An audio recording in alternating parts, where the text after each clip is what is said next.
Assalamualaikum warahmatullahi wabarakatuh.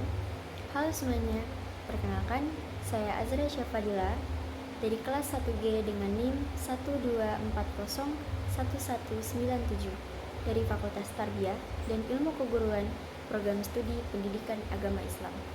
Pada video kali ini, saya akan membahas sedikit tentang sejarah bahasa Indonesia yang akan saya bagi menjadi dua bagian.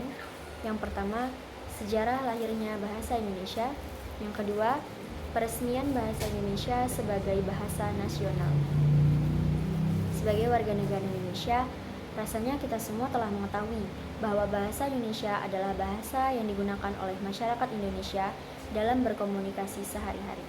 Bahasa ini juga telah menjadi identitas bangsa di antara bangsa-bangsa lain di dunia.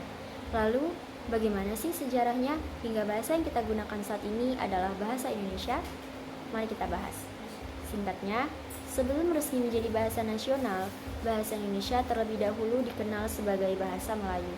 Baru semenjak tanggal 28 Oktober tahun 1928, bahasa Indonesia resmi dipakai oleh negara Indonesia sebagai bahasa nasional. Sementara itu, untuk menelusuri bagaimana sejarah perkembangan bahasa Indonesia, mari kita mulai dari sejarah lahirnya bahasa Indonesia. Sejarah kelahiran bahasa Indonesia bermula dari bahasa Melayu tua yang hingga kini masih dapat diselidiki sebagai peninggalan masa lampau Nusantara. Penelitian lanjutan yang dilakukan oleh para ahli bahkan menemukan bahwa bahasa Austronesia ini juga memiliki hubungan kekeluargaan dengan bahasa-bahasa lain yang dipergunakan di daratan Asia Tenggara.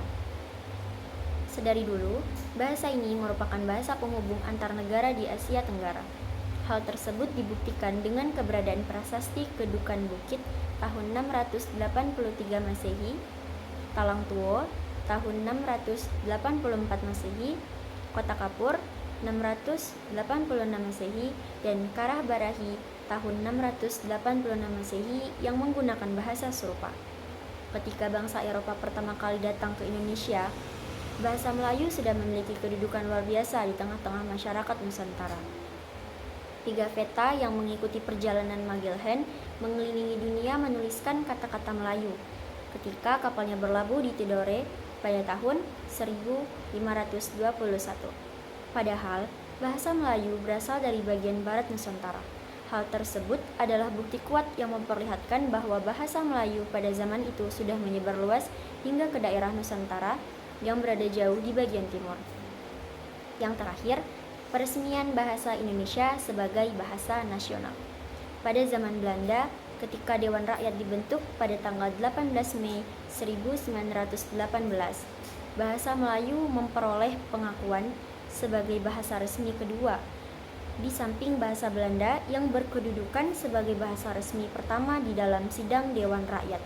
Namun, baru pada tanggal 28 Oktober 1928, bahasa Indonesia diikrarkan menjadi bahasa persatuan atau bahasa nasional melalui Ikrar Sumpah Pemuda. Keinginan untuk memiliki semangat juang agar merasa terikat dalam satu bangsa dan bahasa adalah latar belakang dari ikrar ini. Satu tanah air, satu bangsa, satu bahasa. Baiklah, saya rasa cukup sampai sekian pembahasan saya tentang sejarah bahasa Indonesia. Semoga dengan pembahasan ini dapat menambah pengetahuan kita tentang sejarah perkembangan bahasa Indonesia. Cukup sekian dari saya, terima kasih. Wassalamualaikum warahmatullahi wabarakatuh.